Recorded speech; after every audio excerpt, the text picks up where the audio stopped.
Salut à toutes et à tous. Je ne sais pas ce qui m'a piqué ce matin au petit déjeuner, mais j'ai eu envie de comprendre comment est fabriqué ce miel.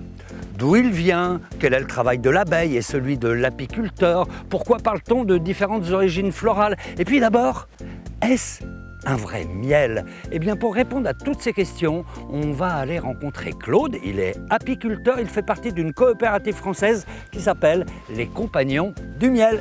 Et moi, je vais me couvrir un peu. Voilà. Des abeilles ici, il y en a partout.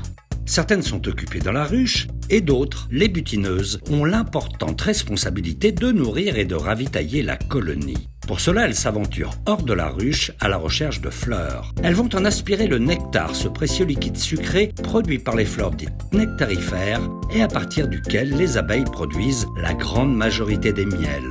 Elles aspirent le nectar grâce à une trompe et le stockent ensuite dans leur jabot, une petite poche située sous l'estomac.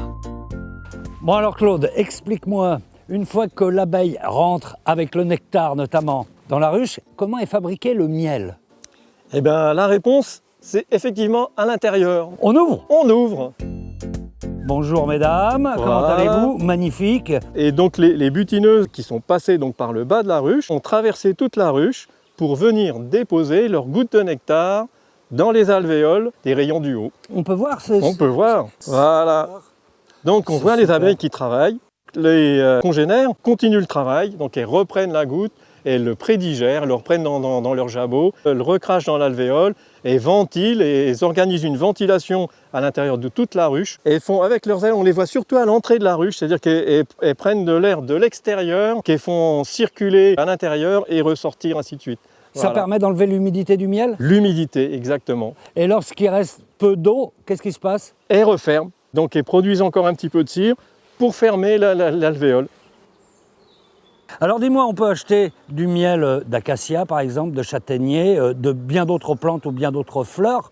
Comment vous pouvez être sûr quand même que c'est de l'acacia? Parce qu'une abeille, ça se déplace à combien, à peu près quelle distance? Ça va à 3 km à la ronde au moins. Bon donc ça peut rencontrer des fleurs et des plantes totalement différentes. Voilà. Donc comment tu peux être sûr que ça va être un miel, par exemple d'acacia? On n'est pas sûr, mais par contre, ce qui est certain, c'est que l'abeille va aller sur la plante qui donne le plus. Donc à un moment donné, si on est sur un secteur où on a une plante qui a une relation privilégiée avec le sol, il va y avoir une forte sécrétion de nectar et ça va la polariser sur cette fleur le temps de la floraison. Ce qui fait qu'elle va être à 80% sur cette fleur-là et on a des chances d'avoir donc un miel qui aura droit à l'appellation pour le miel en question. Alors, chez les Compagnons du Miel, pour être sûr de l'origine du miel, vous envoyez des échantillons en laboratoire. On a un laboratoire qui analyse et qui classifie nos miels. On va prendre un échantillon, on va aller au labo.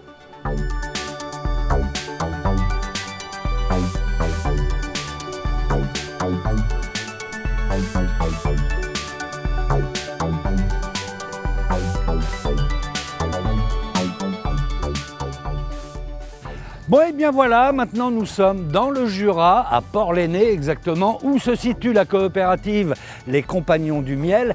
Et nous allons expertiser cet échantillon de miel que Claude nous a confié au laboratoire d'expertise. Suivez-moi.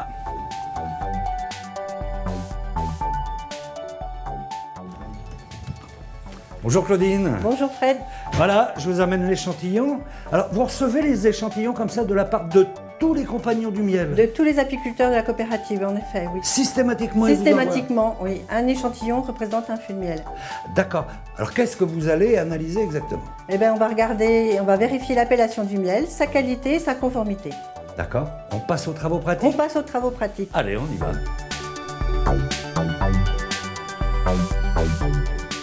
Bon alors, première étape, Claudine, on va faire ce que vous appelez l'examen organoleptique. Autrement dit, on va utiliser nos sens pour pouvoir observer la couleur, la texture du miel. Et puis évidemment, on va le sentir et on va le goûter. C'est par ça que vous commencez? Oui, c'est par ça. Je vais déjà regarder sa couleur, qui change suivant les familles de fleurs. Par exemple, un miel d'acacia est très clair.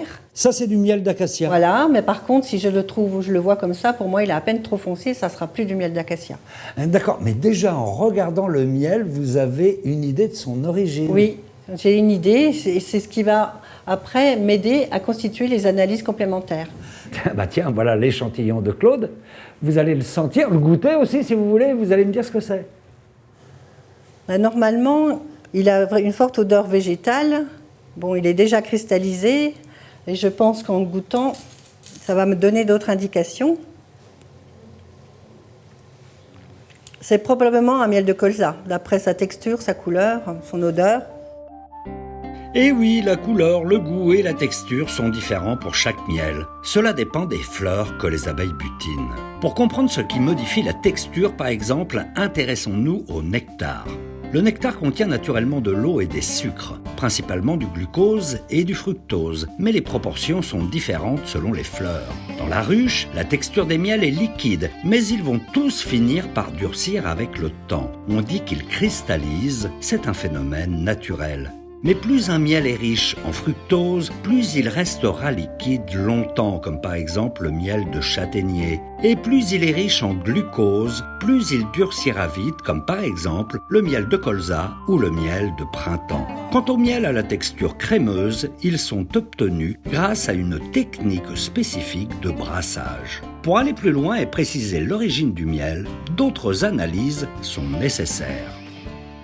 Bon alors maintenant Claudine, on passe à l'analyse pollinique, c'est-à-dire des pollens. Alors on rappelle quand même que le miel, c'est bien fabriqué à partir du nectar, mais dans le miel, on retrouve quand même des pollens, c'est normal. Oui, c'est normal, c'est un peu l'environnement de la ruche. Les abeilles vont butiner des fleurs à droite à gauche, elles ramènent du nectar et du pollen. Et ça alors, d'observer les pollens, ça vous permet de connaître l'origine florale, bien sûr, et oui, géographique aussi. Géographique, oui. Ça, par exemple, c'est un pollen de quoi? Du pissenlit. Ça? C'est de l'érable. Ça? Du colza. Mais vous les connaissez par cœur? Je les connais par cœur. J'ai appris grâce à une palynothèque. C'est une bibliothèque de pollen. Et vous en avez des milliers? J'en ai des milliers, oui. Mais alors, ça vous permet, ça, de savoir si le miel, par exemple, il vient du nord de la France ou de la Bretagne ou d'ailleurs? On peut, parce que la flore méditerranéenne est différente de la flore du nord de la France et certains pollens sont typiques d'une région. D'accord. Bon, alors, si on revenait à notre échantillon, celui de Claude, est-ce qu'on peut savoir ce qu'il y a dedans? Oui, on va regarder tout de suite. Alors, verdict. Alors là, on voit bien que dans l'échantillon du miel de Claude, il y a beaucoup de pollen de colza. Et comme il y en a un grand pourcentage, on peut dire que c'est du miel de colza. Donc, on peut lui donner l'appellation miel de colza? Oui. D'accord. Alors, avec toutes les analyses que vous faites ici, évidemment, vous pouvez décider de donner ou non l'appellation miel. Oui. C'est quoi l'appellation miel? L'appellation miel, un miel ne doit pas avoir une teneur en humidité supérieure à 20%. Il ne doit contenir aucun résidu de pesticides ni d'antibiotiques. D'accord. S'il contient tout ça, c'est pas du miel? C'est pas du miel.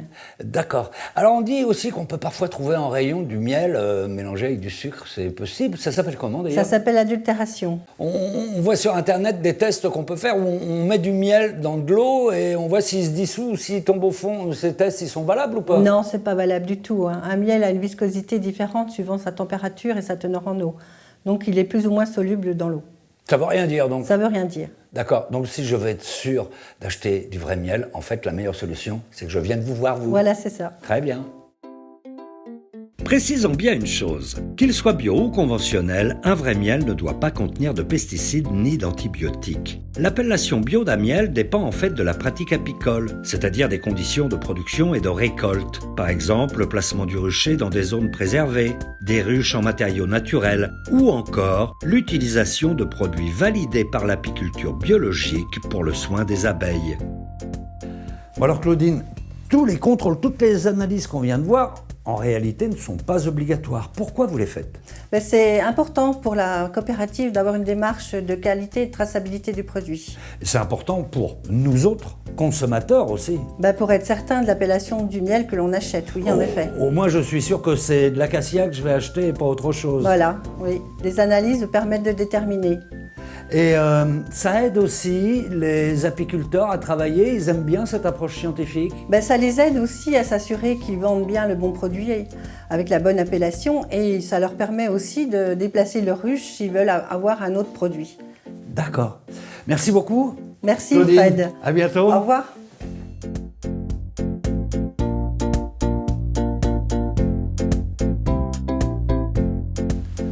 Alors pour conclure, vous imaginez, chaque fût de miel stocké ici a fait l'objet d'un prélèvement et d'un contrôle en laboratoire. Ensuite, chaque fût est pris un par un et son miel est filtré pour être débarrassé des dernières impuretés comme par exemple la cire des abeilles. Et puis ensuite, ce miel va être conditionné dans des pots. Ici même, avant d'être commercialisé. Voilà, vous savez tout sur le métier et les pratiques des compagnons du miel. Alors je vous dis à très bientôt pour de nouvelles aventures. Quant à moi, je vais rester un petit peu ici pour butiner un peu. Il y a plein de bon miel. Ciao.